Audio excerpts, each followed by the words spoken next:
Bienvenidas, bienvenidos a la 41ª de las Digimon Fight entre Volcanicdramon y Puppetmon 16212 PEAH al habla. Comenzamos. Volcanicdramon tira rayos de fuego continuamente por la boca. Es volador, ataca con su potente cola también y por todo el cuerpo lanza una lluvia de fuego más caliente incluso que el magma. Cuenta la leyenda que donde quema un área no vuelve a crecer o no vuelve a crecer de igual manera, ya se queda corrupta para siempre.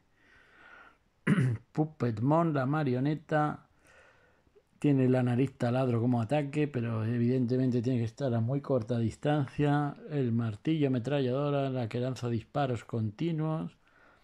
Y la cruz voladora que lanza de su espalda para clavarla en los enemigos.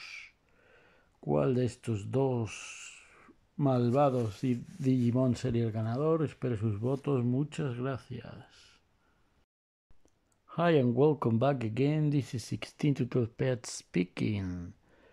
Welcome to the 41st Digimon fight between Volcanicdramon and Puppetmon.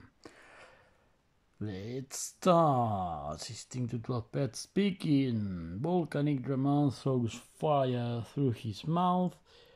It's very powerful and throws a fire rain through all his body, melting and burning everything. He's also flyer, of course, attack with that tail, and the legend tells that everything that this monster burns does not grow again. Puppetmon, the puppet, of course, made of wood, uses a nose drill, machine gun hammer, and a cross in his back, throwing it as a boomerang. Those are his 3 attacks. Who of those 2 evil Digimons would be the winner? With 4 votes. Thanks for watching.